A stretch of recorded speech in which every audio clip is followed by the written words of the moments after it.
Vamos a ver en este tema el electrocardiograma en pacientes portadores de un desfibrilador automático implantable llamado también DAI.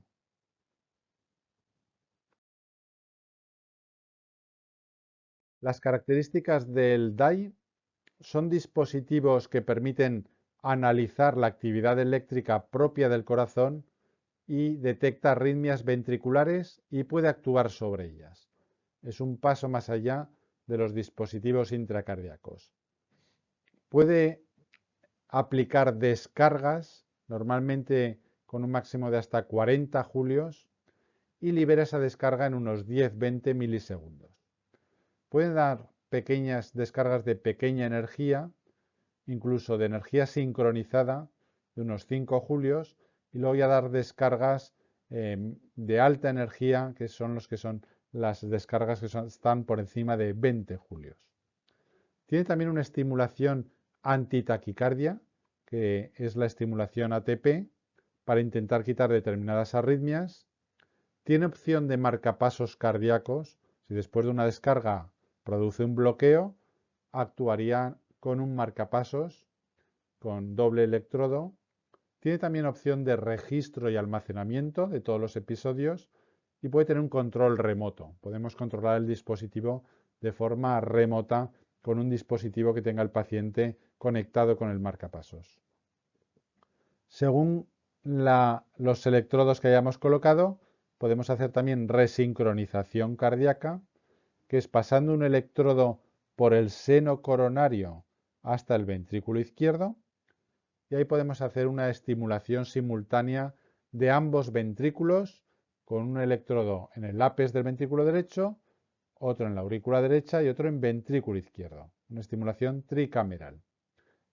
Esta resincronización cardíaca, que ya la hemos comentado con los marcapasos, estaría indicada en miocardiopatías dilatadas o isquémicas con QRS ancho de más de 130 milisegundos y fracción de eyección del ventrículo izquierdo deprimida, menor del 35% y con una clase funcional de NIHA de disnea 3-4, a pesar de tratamiento farmacológico correcto.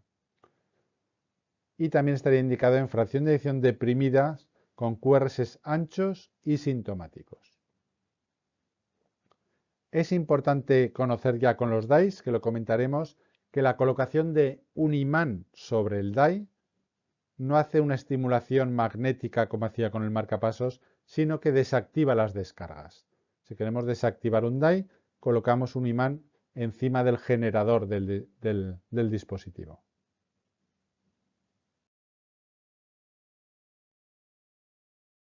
Vemos aquí los diferentes tipos de terapias que puede hacer un desfibrilador, dispositivos muy completos. Pueden hacer una cardioversión eléctrica sincronizada con baja y alta energía, pueden desfibrilar una arritmia ventricular, pueden tener una estimulación antibradicardia, es decir, función de marcapasos, tienen también estimulación antitaquicardia, intentar estimular el corazón, sobreestimularlo por encima de una arritmia, y tienen opción de resincronización cardíaca si hemos colocado un electrodo en ventrículo izquierdo.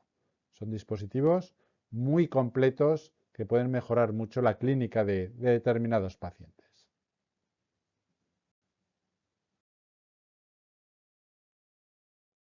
Los diferentes tipos de dispositivos de DAI, según las cámaras estimuladas, igual que con los marcapasos, pueden ser unicamerales, bicamerales o tricamerales. Tenemos que en la aurícula pueden hacer una detección de taquicardias, de taquicardia auricular, de fibrilación auricular, de flutter. Pueden tener una estimulación antitaquicardia. Pueden hacer cardioversiones en la aurícula de arritmias auriculares. En el ventrículo pueden detectar arritmias ventriculares como taquicardia ventricular o fibrilación ventricular. Pueden tener una estimulación antitaquicardia antes de dar una descarga. Pueden hacer cardioversiones, pueden desfibrilar de forma interna y pueden tener una resincronización de los dos ventrículos si tienen terapia de resincronización cardíaca. En la aurícula y en el ventrículo pueden tener sensado y estimulación, como un marcapasos, función antibradicardia. Podemos tener dispositivos subcutáneos, ahora están colocando dispositivos subcutáneos. Estos pueden administrar choques de 80 julios, tiene que ser de más energía, y tienen una duración de más o menos unos 7 años. Estos tienen algunas limitaciones, estos DAIs subcutáneos son más fáciles de colocar, menos complicaciones en su colocación, pero solo pueden estimular, funcionan de marcapasos durante 30 segundos. Luego están los dispositivos extravasculares, ahora se están colocando muchos retroesternales, son una mejora con respecto a los subcutáneos, y estos tienen función antibradicardia y antitaquicardia y son más pequeños. Pues hay que colocarlos por detrás del esternón. Ya no son subcutáneos, sino por detrás, retroesternales.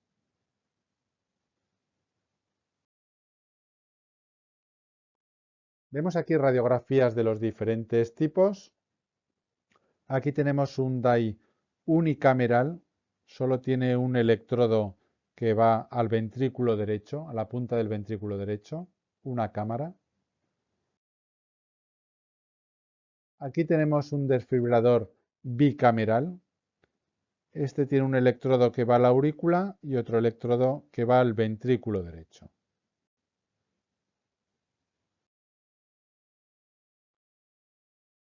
Y aquí tenemos un dispositivo, un DAI tricameral. Tenemos 3 electrodos con un electrodo que va a la aurícula derecha, otro electrodo que va al ventrículo derecho y no se aprecia muy bien, pero hay otro electrodo que llega aquí hasta el ventrículo izquierdo. A través del seno coronario está estimulando en el ventrículo izquierdo.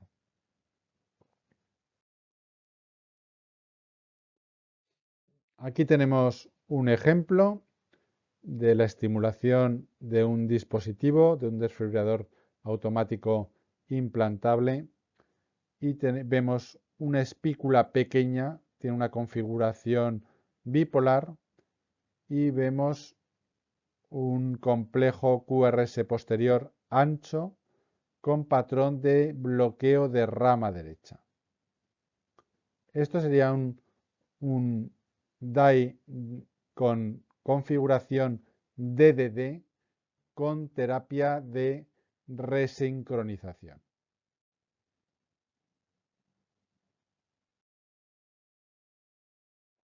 Y aquí tenemos un dibujo y una radiografía de un DAI colocado a nivel subcutáneo. Más fáciles de colocar, ya vemos que se tunelizan a nivel subcutáneo, se colocan encima del corazón y pueden tener algunas funciones importantes. Una de las pegas es que la bobina es más grande. Los pacientes delgados o jóvenes pueden tener más molestias, aunque se está mejorando en los últimos tiempos que el generador, la bobina, sea más pequeña. Y luego tiene el problema de la estimulación, que solo podrá estimular durante 30 segundos.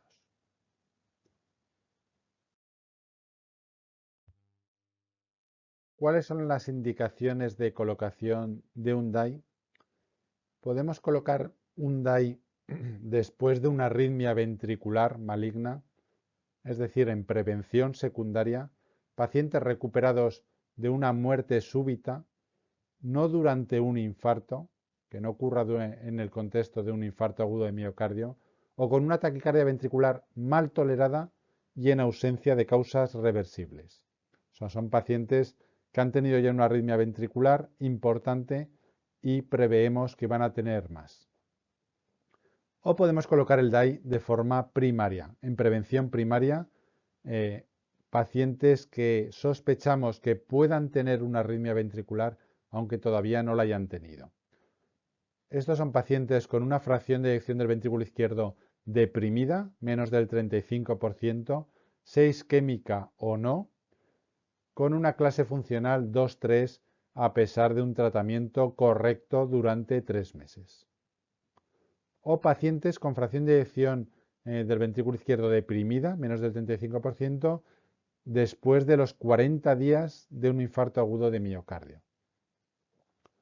O también en algunas enfermedades como pueden ser las canalopatías, que como son el síndrome de Brugada, el síndrome de Cute largo, un síndrome de Cute corto, o en la taquicardia ventricular catecolaminérgica, que tienen riesgo de arritmias ventriculares. O bien en miocardiopatías, como pueden ser la hipertrófica o la arritmogénica, en la displasia arritmogénica del ventrículo derecho, o otras miocardiopatías con riesgo de arritmias ventriculares.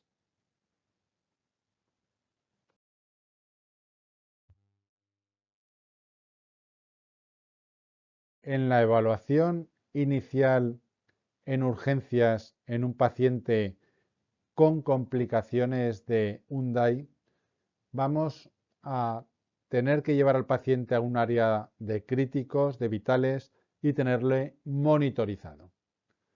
Tenemos que hacer una historia clínica y una exploración física completa. Canalizaremos una vía venosa y pediremos analítica con función renal y con iones. Haremos un electrocardiograma y pediremos una radiografía de tórax. Si el paciente tiene descargas continuas y repetidas, tendremos que realizar una sedación del paciente para disminuir las catecolaminas. Interrogaremos el dispositivo lo antes posible para saber si esas descargas son apropiadas o inapropiadas y haremos un tratamiento antiarrítmico de las taquicardias ventriculares con amiodarona o con beta bloqueantes. En pacientes en parada cardiorrespiratoria y que estemos haciendo una reanimación cardiopulmonar, tendremos que desactivar el DAI con imán para evitar que nos dé descargas a la hora de realizar el masaje. Si tenemos que hacer una cardioversión eléctrica o desfibrilar a estos pacientes, se pueden hacer desde el dispositivo, si tenemos el método de control de ese dispositivo, si tenemos la forma de realizarlo, y si no, si tenemos que hacer las descargas de forma convencional, deberíamos separarnos por lo menos 15 centímetros del generador y espaciarlas por lo menos más de 5 minutos. Después de dar descargas externas, siempre hay que comprobar el correcto funcionamiento del dispositivo.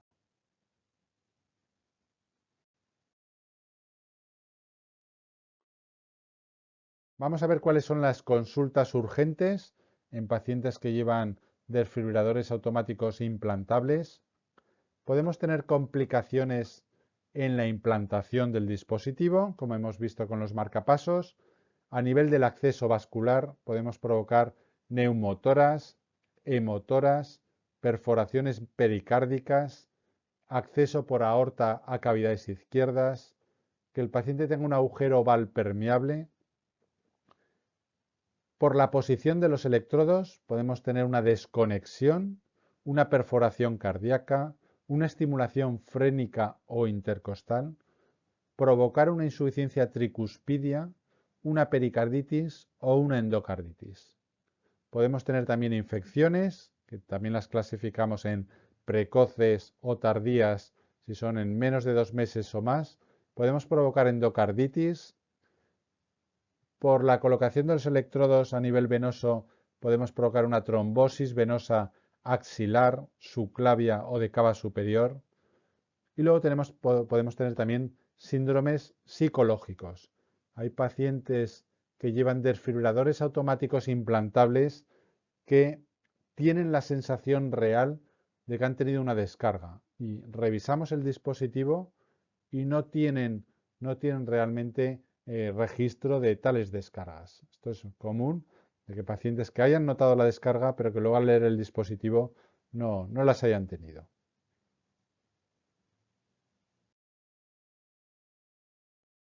Otras consultas urgentes pueden ser los fallos del dispositivo, un fallo de intervención.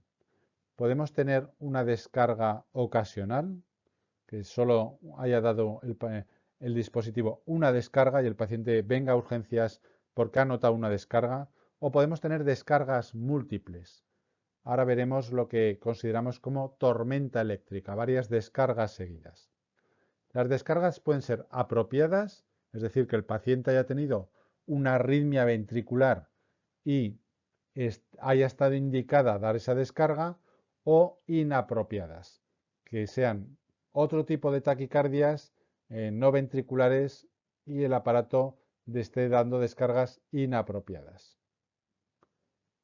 Puede haber descargas innecesarias, que sin ninguna causa el dispositivo haya descargado, y luego las descargas fantasmas, lo que comentamos, que el paciente refiere que ha notado una descarga, pero luego no hay registro de que se haya dado esa descarga.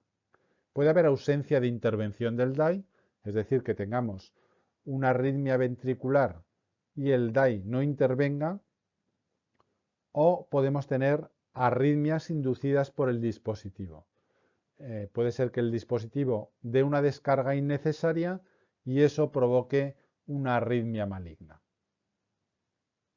Siempre que hay una descarga, que el paciente haya notado una descarga, hay que hacer una revisión del dispositivo para ver realmente lo que ha pasado, si está indicada, si no está indicada, y para ver el tratamiento correcto, o de la arritmia o modificando los parámetros del dispositivo.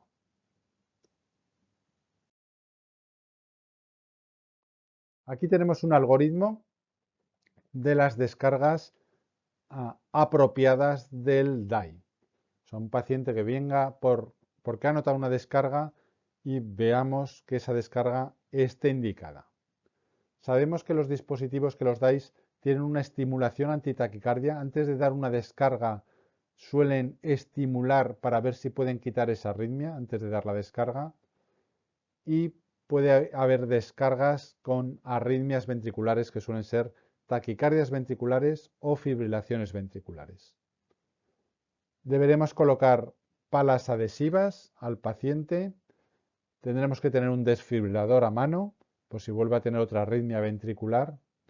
Si hay múltiples descargas, deberemos pensar en sedar al paciente para disminuir las catecolaminas, administrar benzodiazepinas por vía intravenosa, y vamos preparando ya fármacos para esas arritmias ventriculares, que fundamentalmente solemos emplear beta bloqueantes intravenosos o la miodarona intravenosa.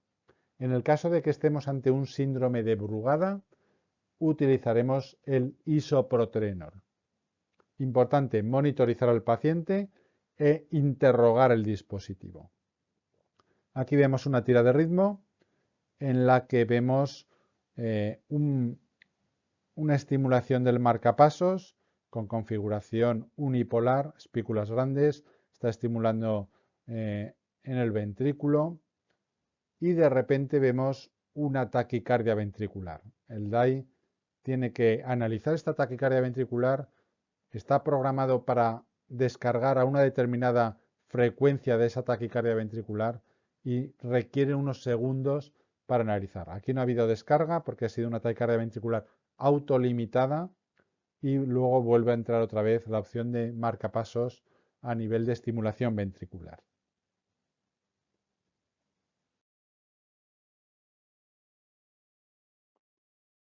Podemos tener el caso de alguna descarga inapropiada del DAI, que interprete que una arritmia sea ventricular y no lo sea, y dé una descarga el dispositivo.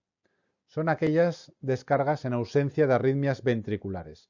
Puede ser por arritmias supraventriculares, que a veces son con conducción aberrante, por bloqueos de rama, o por fallos de detección del dispositivo. A veces que detecta interferencias que no son arritmias ventriculares, las interpreta como tal y da una descarga.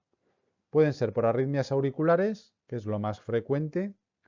Puede ser porque sobredetecte la onda T e interprete que una onda T muy grande, muy picuda, sea un QRS ancho, y entonces ve que la frecuencia interpreta el QRS normal y la onda T como otro complejo. Entonces una taquicardia de QRS ancho y da la descarga. Puede ser por sobredetección de potenciales diafragmáticos, movimientos del diafragma, detección de electrogramas auriculares, lo que se llama far field, por ruido eléctrico, por interferencias externas al paciente, por fracturas, por defecto del aislante o por dislocaciones del electrodo.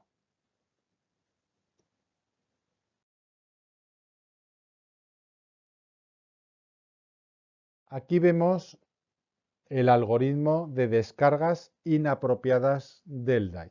Cuando tenemos un paciente que vemos que le están dando descargas no adecuadas, que no son taquicardias ventriculares, lo hemos monitorizado y comprobamos que son supraventriculares, por ejemplo, tenemos que desactivar ese DAI.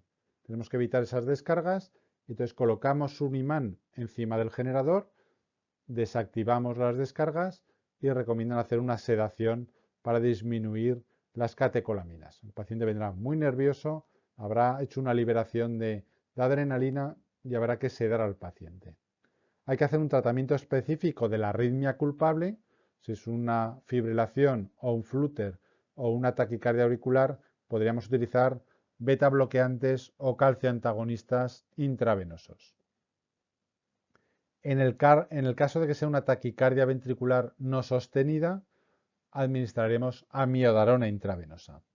Y en el caso de que sea una taquicardia sinusal, disminuiremos esa frecuencia con beta bloqueantes intravenosos. Es muy importante en estos casos de descarga inadecuada interrogar el dispositivo y reprogramarlo.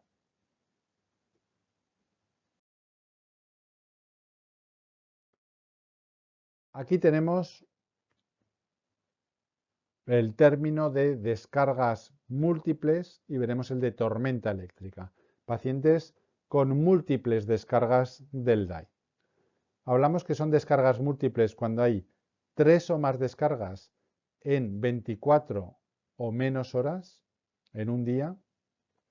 Y hablamos de tormenta eléctrica cuando el paciente haya tenido descargas con 2 o más arritmias ventriculares y que requieren un choque eléctrico en menos de 24 horas. Causas de las descargas múltiples pueden ser desconocidas, que no haya causa de esas arritmias ventriculares, una isquemia miocárdica, una disminución de la función ventricular, alteraciones electrolíticas, por eso es importante hacerles analítica para ver los iones, cambio de antiarrítmicos recientes, cambios en el DAI, en la programación, una dislocación del electrodo, migración de los electrodos, defecto del aislante o de las conexiones, un neumotórax, que se ha producido un neumotórax después de la colocación, interferencias cardíacas, por ejemplo, que interprete las ondas T, que sean muy picudas, o extracardíacas. Pueden ser descargas apropiadas por un ataque ventricular, que es lo más frecuente, o por una fibrilación ventricular. El tratamiento será amiodarona, beta bloqueantes y plantear una ablación del foco de las taquicardias ventriculares. Si son descargas inapropiadas, normalmente suele ser una fibrilación auricular o arritmias supraventriculares o taquicardias sinusales. Habrá que desactivar las descargas del DAI inicialmente con un imán hasta que tengamos opción de desactivarlo de forma definitiva. Habrá que valorar la sedación con benzodiazepinas intravenosas y si las descargas son continuas, hay una tormenta eléctrica, habrá que valorar sedar e intubar al paciente.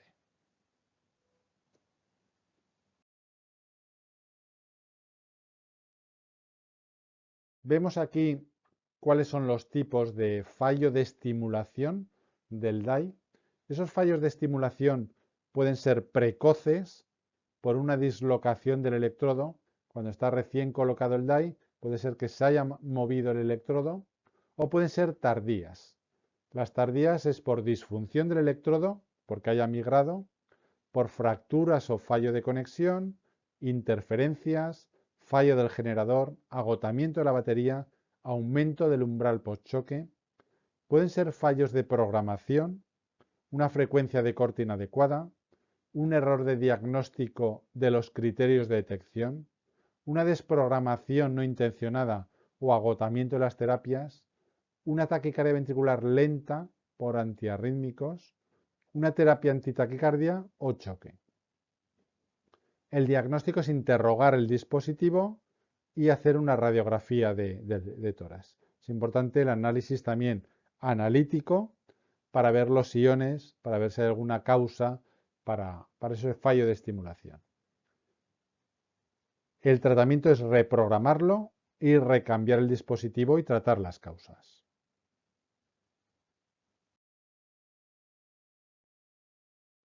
Vemos aquí un algoritmo en una ausencia de intervención del DAI. Cuando se presenta una ausencia de intervención del DAI, si estamos en parada cardiorrespiratoria, haremos una reanimación cardiopulmonar y haremos desfibrilaciones externas precoces. O sea, hay una arritmia ventricular, está en parada, desfibrilaremos separándonos 15 centímetros del generador. Si hay una taquicardia ventricular mal tolerada, haremos una cardioversión externa. El DAI no está actuando, pues cardioversión externa separándonos también 15 centímetros del generador. Y si es una taquicardia ventricular bien tolerada, es importante hacer un electro de 12 derivaciones y tener un programador del DAI disponible para ver si a través del programador podemos dar la descarga y quitar la taquicardia. Podemos utilizar amiodarona, procainamida o bien llegar a la cardioversión eléctrica sincronizada. Y habrá que reprogramar el DAI para que detecte esas arritmias ventriculares. Vemos aquí un ejemplo de un DAI que no ha actuado en una taquicardia ventricular. Aquí tenemos que está actuando el marcapasos y esa taquicardia ventricular autolimitada o no ha dado tiempo o no la ha detectado bien o la frecuencia no es la suficiente, aunque está muy rápida, para que el DAI dé una descarga.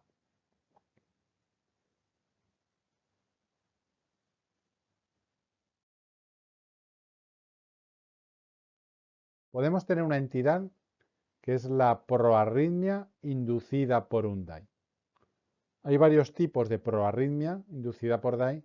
Una de ellas es la aceleración de una taquicardia ventricular o que degenere en una fibrilación ventricular por la función antitaquicardia del DAI. Entonces, esto hay que conocerlo, que puede ocurrir, que ocurre una taquicardia ventricular en un paciente con DAI, intenta sobreestimularla y hacer la función antitaquicardia y provoca una fibrilación ventricular que, si el DAI funciona bien, actuará con una descarga.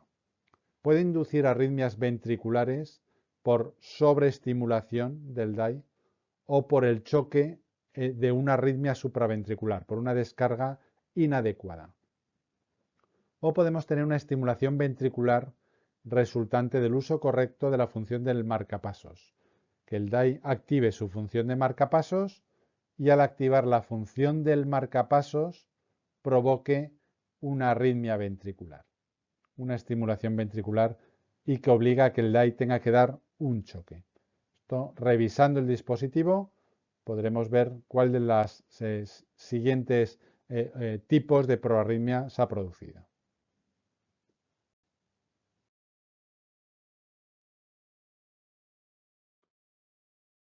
Hay un tratamiento definitivo de estas complicaciones de los DAIs. Los cambios en la programación pueden ser definitivos. Es muy importante conectarnos con el DAI, ver lo que ha ocurrido y reprogramarlo. Podemos anular los choques de baja energía, si son los que están dando problemas. Podemos aumentar el número de latidos necesarios para que detecte la taquicardia ventricular, si vemos que son autolimitadas, por ejemplo, y así evitaremos terapias de taquicardias ventriculares no sostenidas. Podemos optimizar la estimulación antitaquicardia para aumentar la efectividad o para reducir la aceleración de taquicardias ventriculares o optimizar o incluso anular la terapia antibradicardia si vemos que el marcapasos es la que está provocando la arritmia. En arritmias ventriculares habrá que plantear la ablación del foco de esas taquicardias ventriculares y hay veces que no queda más remedio que optar por el trasplante cardíaco.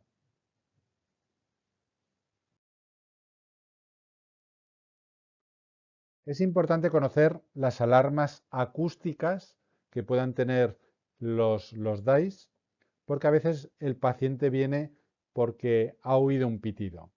Hay veces que vienen porque han oído un pitido y vemos que no ha activado ningún pitido el dispositivo, pero tenemos que revisarlo siempre. Pero sí que hay alarmas acústicas. Hay veces que el DAI no da descargas, sino que da pitos, que da unos pitidos y tenemos que saber por qué. Las causas de estas alarmas acústicas es porque el DAI haya entrado en periodo de reemplazo electivo de la batería, porque se esté agotando la batería, suele ser lo más frecuente. Si pita el dispositivo, es que está avisando que la batería se está acabando. Puede ser por cambios del umbral de estimulación o de detección, puede ser por un aumento de la impedancia torácica en pacientes con insuficiencia cardíaca. Hay que consultar siempre con la unidad de marcapasos o de DAI para que revisen ese dispositivo, siempre que tengamos una alarma acústica. El tono de señal de aviso es más alto que el sonido ambiente habitual, o sea, normalmente es un tono que suelen escucharlo claramente. Suele sonar durante varios segundos y como máximo 10 segundos, no es un pitido continuo. Hay dos tipos de sonidos. Hay uno intermitente, que ese es bajo, que normalmente señala una urgencia baja, aunque el paciente tiene que consultar para revisarlo. Y luego hay uno que es como una ambulancia, es alto, que es que algo está ocurriendo importante y hay que revisarlo de forma precoz. ¿Vale? La urgencia suele ser importante.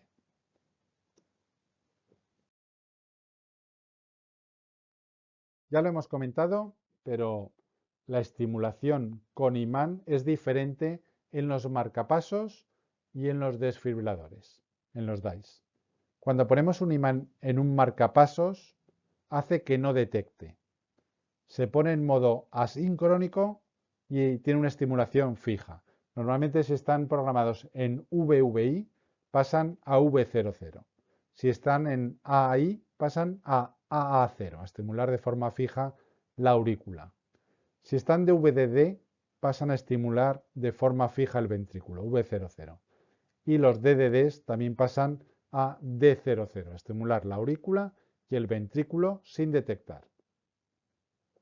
Están programados los marcapasos a una frecuencia magnética, que lo podemos consultar cuando revisamos la ficha técnica del marcapasos.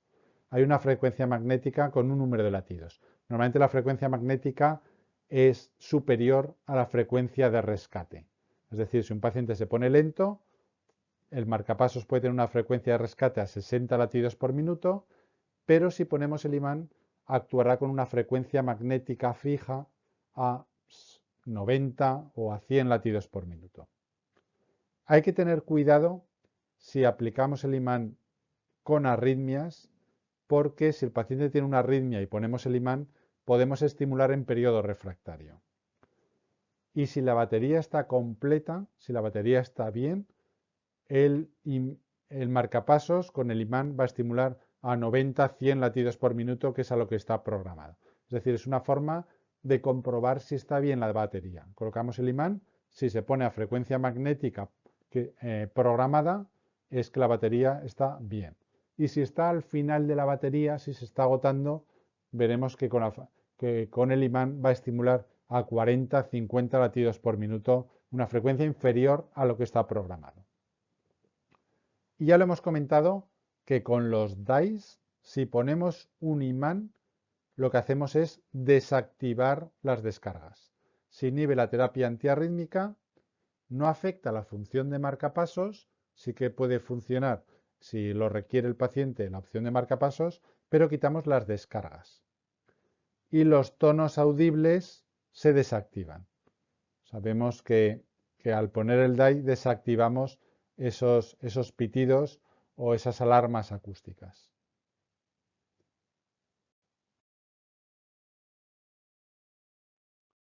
Importante conocer la influencia de los fármacos en los dispositivos intracardíacos. Sabemos que los betabloqueantes empeoran la insuficiencia cardíaca de estos pacientes. La hiperpotasemia aumenta los umbrales de estimulación de los marcapasos.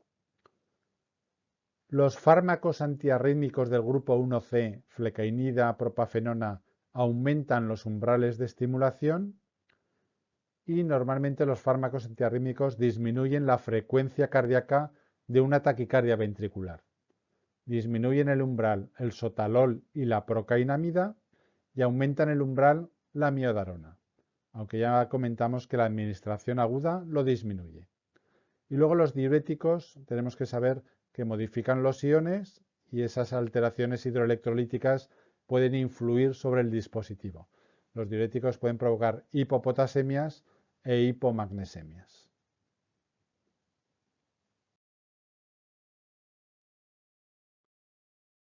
Comentamos también el caso de las cardioversiones o desfibrilaciones externas en pacientes con dispositivos intracardíacos. En parada cardíaca y reanimación cardiopulmonar hay que hacer una actuación similar a pacientes que no lleven los dispositivos.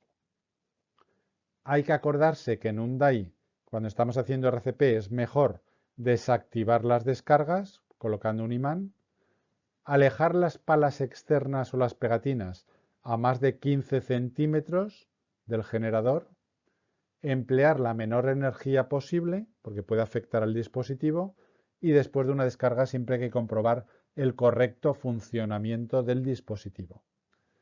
La cardioversión eléctrica de una fibrilación auricular deberíamos realizarlo desde el DAI siempre que sea posible, siempre que podamos dar descargas desde el dispositivo, desde el DAI, siempre que el paciente pueda esperar a que tengamos el control de ese dispositivo, pues lo haremos con menos energía y será igualmente eficaz.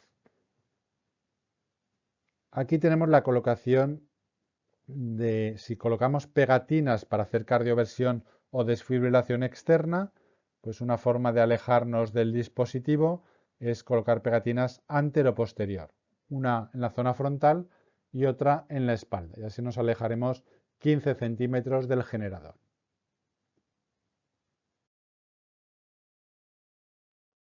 También hay que conocer que los pacientes que llevan estos dispositivos intracardíacos tienen unas limitaciones en la conducción. Los pacientes que llevan un marcapasos pueden conducir al mes de su colocación, pero si son profesionales, si llevan camiones, si llevan transporte público, tienen que esperar por lo menos 3 meses hasta comprobar que el dispositivo funciona bien.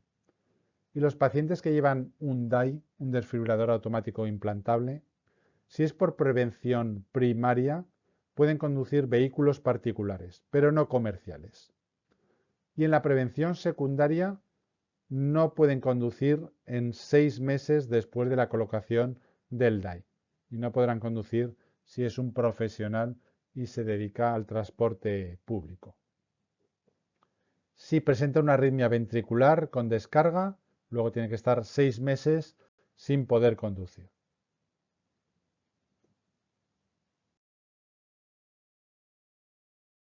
Con respecto al deporte de los pacientes que llevan dispositivos intracardíacos, se ha visto que hay un riesgo de taquicardias ventriculares y fibrilaciones ventriculares inducidas por el ejercicio en pacientes que llevan un DAI. Estos pacientes pueden tener una miocardiopatía hipertrófica, una miocardiopatía ritmogénica del ventrículo derecho, síndrome de QT largo o taquicardias ventriculares catecolaminérgicas. Cuidado con los deportes de contacto, porque los golpes sobre el generador pueden dañar tanto el generador como los electrodos.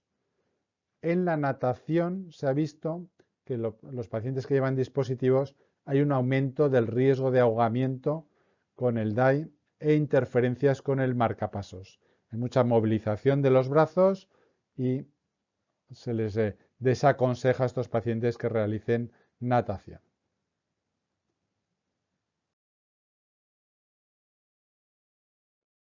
Luego están las interferencias electromagnéticas externas en pacientes que llevan dispositivos. Recomiendan que los pacientes que llevan estos dispositivos los móviles los apoyen en el oído del lado contrario y que no los guarden en el bolsillo pectoral del mismo lado del generador. Estos pacientes pueden atravesar los detectores de metales a un paso normal, pero no deberían quedarse con una exposición prolongada.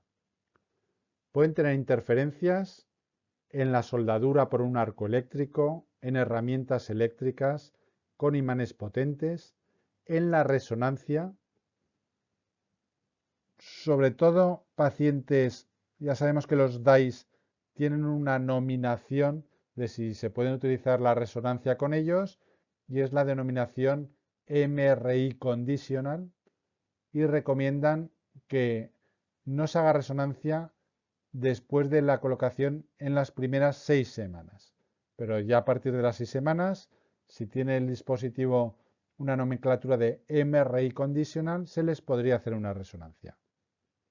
Cuidado con la electrocauterización quirúrgica, habría que desactivar el dispositivo. Cuidado con los estimuladores eléctricos transcutáneos, con los TENS. E incluso dicen que la cocina de inducción a menos de 60 centímetros puede también tener interferencias. No deberíamos dar radioterapia sobre un generador de marcapasos o DAI y no interfiere para nada el hacer una radiografía, una tomografía axial computerizada, ni ecografías, ni realizar técnicas de medicina nuclear.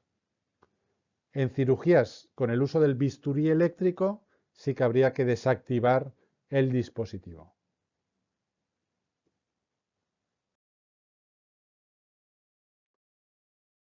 Y ya por último, comentar que estos pacientes, cuando fallecen, pacientes que tienen dispositivo intracardíaco con opción de marcapasos, pues cuando fallecen vemos que sigue estimulando el dispositivo sin ningún registro posterior. Veremos solo espículas, entonces cuando el paciente ya ha fallecido habría que cortar los electrodos del dispositivo, cortarlo, abrir la bolsa y cortar los electrodos y avisar a la funeraria, sobre todo por la posibilidad de incineración que lleva este dispositivo. Habrá que quitar el dispositivo antes de incinerar al paciente. Se ha visto que en algunos DAIs está registrado y está documentado que puede haber riesgo de que exploten en el momento de la incineración. Y acabamos el tema con este electrocardiograma. Vamos a analizarlo, ahora que sabemos bastante de estimulación de marcapasos, de DAIs. Solo viendo el electrocardiograma vemos que el paciente tiene algunos complejos con su onda P y QRS normal. Vemos que tiene un patrón de bloqueo de rama izquierda. Debe tener algún tipo de bloqueo auriculoventricular porque tiene opción de marcapasos con estimulación en el ventrículo, con lo cual hay momentos que el paciente hace bloqueo auriculoventricular más prolongado y también vemos una racha de taquicardia ventricular. Vemos 3 latidos, ya sabemos que 3 latidos rápidos de QRS ancho es una taquicardia ventricular, complejos diferentes a los de estimulación del marcapasos. Por lo tanto, podemos intuir que el paciente seguramente, si hace taquicardias ventriculares, lleve un dispositivo automático implantable que aquí entra en opción de marcapasos con estimulación ventricular. Seguramente está programado en DDD y la parte auricular se está inhibiendo. Solo está actuando cuando no entra el QRS del paciente. Aquí la taquicardia es autolimitada, no ha dado tiempo a que el DAI haya dado una descarga y tendríamos que esperar o poner fármacos antiarrítmicos para evitar estas taquicardias ventriculares. ¿Vale? Sería un paciente con un DAI con opción de marcapasos y que está haciendo taquicardias ventriculares. Bueno, esto ha sido todo y espero que os haya gustado este tema amplio, pero era importante para conocer los electrocardiogramas en pacientes con dispositivos intracardíacos.